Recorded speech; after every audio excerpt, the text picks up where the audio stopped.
Hello and welcome to the Basketball Soapbox. My name is Daniel Daly. Thank you guys for joining me.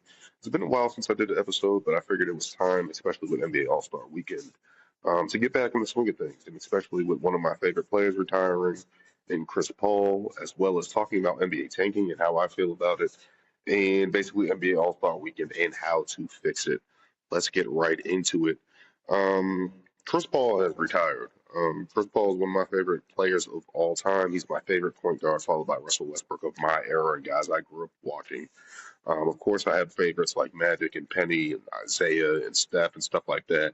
But Chris Paul was really the first guy um, that I could attach to and be one of my guys. Like I was very, very young. I was what, 13, 14 when he came into the league. And he was one of those first guys that I just was enamored with his play on the court and how he commanded things and how he was a point guard general and really putting things down in New Orleans together with his leadership and his play style, being super fast. But again, he was one of those guys that I first latched on to watching basketball. Of course, it was that 2003 draft class with LeBron and Melo and Wade and stuff like that. I seen Melo and Wade and March Madness and stuff like that. So it was like, okay, I was following these guys, hearing the buzz about LeBron. But Chris Paul was my guy. And when he came into the league in 2005. The argument was always between him and Darren Williams. I was a Chris Paul guy through and through. I knew Darren Williams went to the University of Illinois and stuff like that, and saw his run. Chris Paul in Wake Forest and stuff like that. But Chris Paul was just a different breed, man, and how he set up those the New Orleans Hornets at the time with Mo Pete and Peja Stojakovic and David West and Tyson Chandler. Um, just all those guys down there, and just seeing him build with that team, and then seeing him in his first playoff appearance, and then going up against the Spurs and taking them to 7 games. And people give him gripes for that because he was so young and stuff like that, but he didn't get the job against the defending champion San Antonio Spurs, who was basically a dynasty during that time, during the 2000s and 2010s. And just seeing his rise and how he played. And I remember in 2010 when he went up against the Lakers and took game one against Kobe and the defending champions. Um, just his way and leadership over the course of his career, being the perfect point guard, um, 12-time All NBA, 11-time All Star, uh, second leader in all-time assists and steals. You just got to respect a guy that's been like that, especially being a guy that's 6 feet, getting 9 all defensive teams. That's up there with Gary Payton, Jason Kidd, guys like that on the defensive end. One of the best guys I've ever seen command the court, run the show. Just one of my favorite point guards of all time. I picked him all the time on 2K, regardless of the roster he had. And then after his New Orleans days, that kind of went to shit. He went to the Clippers and started Lob City. They couldn't get over the hump, and it just seemed like they were always a player short, or Blake Griffin was hurt, or he was hurt. DeAndre Jordan couldn't play in the fourth quarter. I know people want to kill him. I believe it was 2014 when they went up against the Thunder. And I believe it was game 5 and had trouble in that series and stuff like that. And then you got the whole Donald Sterling thing in the Clippers. That kind of goes south. He goes to Houston, goes with James Harden, messes up his hamstring when that team had a very good chance of beating the Warriors. Falls short in that, tries to come back, they lose again. And then he gets to the finals in Phoenix. And that was kind of wait. First, before he got to Phoenix, let me get back to OKC and the Thunder. He goes down there and they had like a 0.6% chance of making the playoffs. He gets them in the playoffs and takes them to game 7 against the Rockets. And you think about his leadership about that. That kind of cemented that this guy is probably my favorite point guard of all time. Even before that and stuff like that, there's him and Russell Westbrook. But his leadership with that OKC team when they had absolutely no shot at making the playoffs during that time and to guide them to the playoffs. Just speaks to how he was, and then you talk about his professionalism down there, and everyone in OKC was like, "Yo, this guy really laid the groundwork for what they're doing now in terms of what Shea was saying, the teachings and stuff like that." Um, it's just awesome to see. And then he goes to Phoenix, and he teams up with Devin Booker and DeAndre Ayton, and they make the finals. And they were up 2-0, I believe, at the time, up 2-1. and that series just goes to hell. Giannis just becomes basically stamps his legacy with that championship run. And kind of ends Chris Paul's tenure there as the years dwindled down. Ended up in San Antonio, Golden State, and then ended up signing back with the Clippers. And they're thinking about what this team with Kawhi Leonard and James Harden and Zubac and what they did the previous year before and how everything's good. Kawhi's looking good, everything. And it just goes to shit. Whatever happened between him and Ty Lue and the organization just went to shit. And Chris Paul, being at 40 years old, was kind of at the end of the road. He was in a trade with Toronto and getting released, and he was working his way to get back and get signed. But just as on Friday, February 13th, he decided to retire from the NBA via a post from Instagram. Just one of my favorite players of all time, seeing him play 20 years, 21 years, something like that. Just a consummate point guard. When you think about the point guard, it's going to show the point guard, Chris Paul. It's going to show Chris Paul. And especially those New Orleans years for me, that's why I used the picture above. Just a young kid in the league and just how fast he was and how in command he was and just how on both sides of the ball, just a dog. That's what I'm going to think about when I remember Chris Paul, just being a dog on the court, being an absolute professional, and just being awesome. Just being pure awesome, man. I love Chris Paul, man. Whatever he's going to do in coaching or NBA media or NBA management, hopefully he continues to do that, something in the game. Because Chris Paul is a great mind in the game of basketball, and we'll see what he's going to be on to next. Let's keep moving on to tanking in the NBA. And I know this is a real beef with everyone, and everyone has an issue with tanking in the NBA, and everyone's trying to create tournaments and all this dumb shit for the NBA. Let's get something straight. Teams are tanking because they are bad. The teams that usually tank are not free agent destinations. Let's take a look here. The Washington Wizards. When you think about the last free agent signing they've had, think about it. Who signed with the Washington Wizards in our lifetime? I'll give you a second. Think about it. Bernard King, maybe? I don't even know what his transaction was, but he ended up on the Wizards. Ian Mahinmi, maybe? Why wouldn't you expect them to tank? That's why they are in the position that they are now, to tank and try to get some assets. First of all, great management of this rebuild after the Bradley Beal fiasco of signing him and keeping him on and trying to build around him. They took a swing and traded for Trae Young, took a swing and traded for Anthony Davis. And that's what these teams have to do, because they don't have guys lining up in free agency to sign with them. So what do they have to do? They have to create opportunities saying, hey, we'll pay you in the free agent market when you're at your lowest, when you're injury prone, when nobody wants to give you a max contract. We'll give you a max contract. That's the only way of getting better. Taking swings like that to try to get somebody, because free agents are not going to sign there willingly. When you look at that and look at what they're taking in the draft and stuff like that, you got Darren Peterson, AJ DeBanza, the Boozer son, Fleming down in Houston. You got a bunch of guys that can actually help your team going forward. That's why they tank. Let's look at Indiana. They lost Tyrese Halliburton.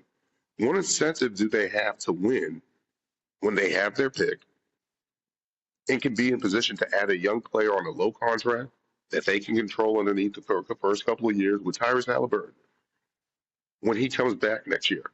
What better situation than that? What incentive did they have to win without Tyrese Halliburton, Pascal Siakam doing all he can, and this team is 15-40? The best they would have done was get, mid-20s at the best? How is that going to help them? The Brooklyn Nets are a clusterfuck. I don't know what they're doing. Tanking, they should be tanking. They got Michael Porter Jr. After the James Harden, Kyrie Irving, Durant fiasco. They should be tanking. That's the best way for them. Looking in the West, the Sacramento Kings are just doing it to themselves. If you thought DeMar DeRozan, Zach LaVine was going to lead you to the playoffs, kind of like they had that 6-week run a couple years ago with the Chicago Bulls, it's not happening. I knew that wasn't happening. I didn't like the DeMar DeRozan signing in the first place, and then they traded for Zach LaVine, and I'm like, this is just redundancy. They traded De'Aaron Fox. They still have Sabonis. Sabonis is like, I want the hell out of here. Nobody wants these guys, and it's just like they kind of did it to themselves, and they're kind of on the tank parade. But again, think of the last person to sign with Sacramento. I'll wait. You can't find a person that has signed with Sacramento that made a significant difference. DeMar DeRozan came in there. That's great. He wasn't going to move the needle. I saw him in San Antonio. We saw him in Toronto. He wasn't going to move the needle for the Sacramento Kings, even at that time, in my opinion. Even after the Beam team and stuff like that, he wasn't going to do anything with that. But this team literally traded for Chris Webber back in '96, I believe, '95, somewhere down there, '97. When Chris Webber was with the Bullets and stuff like that, they traded for Mitch Richmond at the end of the Run TMC era. Think about the person who has signed in Sacramento. This team has made the playoffs one time since 2006. That was the Cowbell era and Arco Arena and stuff like that. It's been so long since this team has been able to build anything. They had DeMarcus Cousins and stuff like that. Didn't really build around him stupidly. Just think about that. There's nobody that in your lifetime that you thought has signed to the Sacramento Kings. Nobody. So what is this team is supposed to do? They're doing the right thing. They have the best tank odds right now, being 12-44. Continue to tank. And I think Zach LaVine just went out for surgery. That is what they're supposed to do. We go on to New Orleans Pelicans, the whole Zion fiasco, losing Anthony Davis. Excuse me. Losing Anthony Davis. What else are they supposed to do? I do think they should be trading Trey Murphy Jr. and Herb Jones and Trey Murphy. They should be trading those guys to get more assets. But Joe Dumars is going to live off that McQueen pick forever for him being decent, I guess. But they should be tanking. Nobody is signing to New Orleans. Nobody. They traded for C.J. McCollum. They had Drew Holiday at a point in time. They had DeMarcus Cousins. They had to make those trades and stuff like that. But that's the only way. So they have to tank. I don't understand this whole argument against these teams that want to tank. And then the Utah Jazz are the best experiment for me. They traded for Jaren Jackson Jr. They traded 3 first-round picks to get him. And people want to talk about the positioning of those draft picks. That's fine. But looking at what they had to do, they had Lauri Markkanen, they had Walker Kessler. They found something with Keontae George. Okay, let's keep building. They took a swing and traded for Jaren Jackson Jr. Brian Windhorst calls it pre-agency. Cool. I'm fine with that. But then you get into people getting mad that they're sitting their starters. Okay, I completely understand that. Playing in a game and then you sit your whole starters for the fourth quarter, it's crazy. That can wear you a little tricky. But when else are you going to do it? You're going to play them in the first half and then not the second half. You're going to play them in the first quarter and then that's it. I don't know where the gauge is, but I'm fine with that. Who's the last free agent that you saw sign in Utah? Who? Was it Al Jefferson? I think Al Jefferson might have been traded there from Minnesota. Paul Millsap, I believe, was drafted. Carlos Boozer on that unrestricted free agency where the Cavaliers let him out of his contract and then he signed there. So Carlos Boozer is the last great player to sign for them in their history. I think Tom Chambers came through. Chris Morris might have came through in New Jersey. That was back in the 90s. But think about that. When you think about the Utah Jazz and their infinity, they had John Stockton, Karl Malone. That's it. Nothing else. That's it.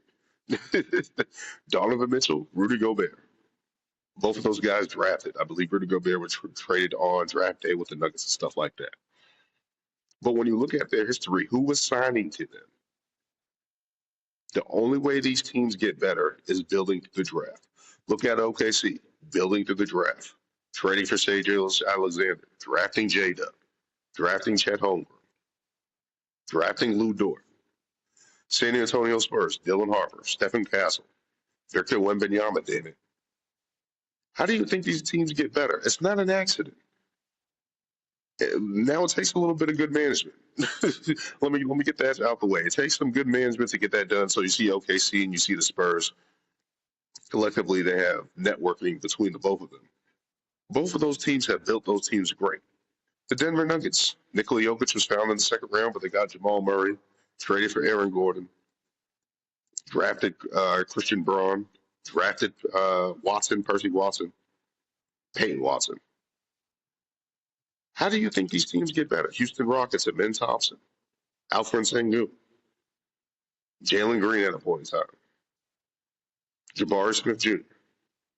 You have to draft these guys. You have to be in the lottery. These are how these teams get better. Detroit Pistons for the longest time, Cade Cunningham, Jalen Duren. Those are their guys. Thompson Swin. How do you think those teams get better? The Boston Celtics, trading for draft picks. Jaylen Brown, Jason Tatum. How do you think this is not an accident? The New York Knicks are a clusterfuck when you look at whatever they're doing. They basically traded for everybody on their team. That's a different story. Cleveland Cavaliers, also another different story, but they have Evan Mobley, had Darius Garland. So when people talk about this tanking and stuff like that, yes, it does take good managers to build around these teams, but you have to realize that tanking works. Getting draft position works. And then after you get the draft pick, you build around those guys. Those are why the top teams are succeeding right now.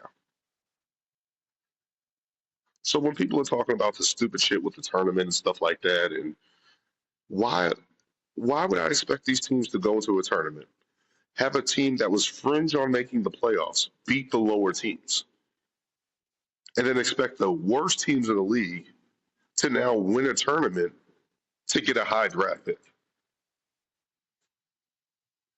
That that that doesn't make any sense to me. That just doesn't make any sense to me. Now we're expecting the Washington Wizards to turn around and beat the Charlotte Hornets, or beat the Atlanta Hawks, or beat the Chicago Bulls, or beat the Milwaukee Bucks if Giannis is playing.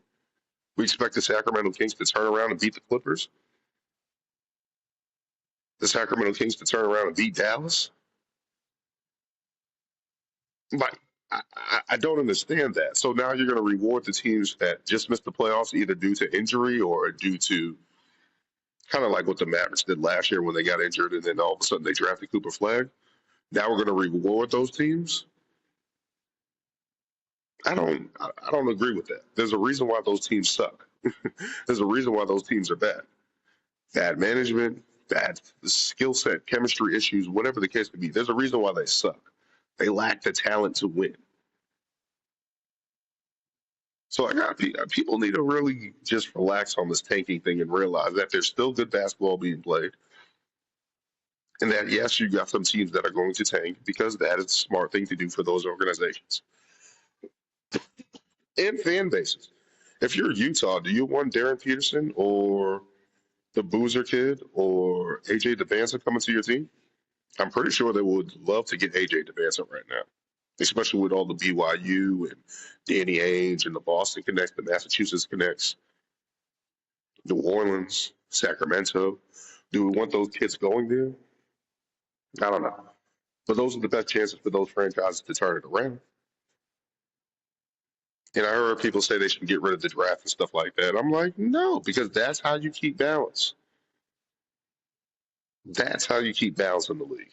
In the NFL, we've seen it with Cam Newton, Joe Burrow, Lamar Jackson, teams that have drafted guys in the draft and have turned their season around. That's what the whole point of the draft is. So I think people need to take a little chill pill on tanking in the NBA because I feel like there's a benefit to it. I know people are going to be upset about it at certain things, but we got to start being realistic. These are how these teams are good. All right, let's move on to the NBA All-Star game. Let's see here. All right. Now, the NBA is not doing itself any favors with the NBA All-Star game. They now have the U.S. Stars team, the U.S. Stripes team, and the Team World team. International players and American players. So there's supposed to be a U.S. Stars team facing Team World in the first round. And then US Stripes face the winners of the USA Stars in Team World. And then the USA Stripes plays the loser of the first game, and then they get into the tournament in the last two players. Each game is 12 minutes. This is stupid. There's already been injuries. Steph Curry, Giannis, and SGA are out. You got JD Bickerstaff, the Detroit Pistons, coaching the U.S. Stars team. You got Mitch Johnson coaching the U.S. Stripes team, and then I believe it's the Raptors coach. Sorry, I forget his name at the moment. Coaching the World team. Now, in theory, if you did a World versus USA game, that would make more sense. But then you have to keep the NBA voters in and stuff like that, and now have to vote. It gets complicated. There is enough talent in the league, in both conferences, to simply do East versus West. It doesn't have to be this complicated. And if you wanted to put stakes on there, I've been saying forever, make it home court advantage. Whoever wins the All-Star game, the conference gets home court advantage. You don't think the top players are going to play for that? You don't think the top player? You don't think Cade Cunningham, Shea Gilgeous-Alexander, LeBron James, Luka, all those guys are going to play for home court advantage in the NBA Finals when all these teams are competing? And I've said this before. I said this should make it a money game. And I know people don't want to have money and stuff like that, but I said throw money at the goddamn game. All these sponsors that you guys have, you guys can't donate money to an MVP pot. That would incentivize a first-time All-Star. That would incentivize a young guy trying to make his mark in the league. Put some money on the game. We already betting and all this other stuff in the NBA and stuff like that. Put some money on the game. And then that's really going to drive up betting, because now we're going to bet who's going to be in the MVP conversation in the All-Star game.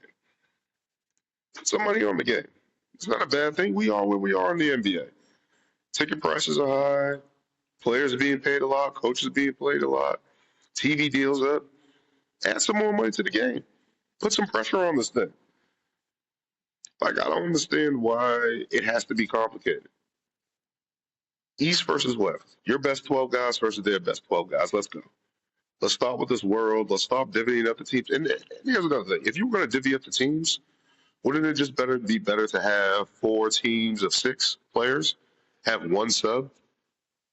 Wouldn't that be better? If you were building these teams, 2 West teams, 2 East teams, and then have the captains pick the top 4 people, the top 2 conferences, guys in the Eastern Conference and the Western Conference pick their teams? That would be better. The tournament would be better. Rather than you having 2 teams play back to back and all this stuff, you're going to have a whole bunch of creators and celebrities there filling up the time. That was terrible. Let's not do that again. You don't have to make this difficult. I gave you the blueprint. Either East versus West, 12 versus 12, with home court advantage on the line, or you do 4 teams of 6, 2 East teams, 2 West teams, they play each other, East versus West in the finals. And then whoever gets in gets home court advantage. Whoever's the MVP gets $1 million. Not complicated. It's not complicated, NBA. You're doing all this stuff to get sponsors and stuff like that. I know you guys are trying to get into the streaming stuff because that's how you guys get a lot of your views. But just keep it simple. Doesn't have to be complicated. You don't have to make it complicated. This is crazy to me how they're doing this. This doesn't make any sense.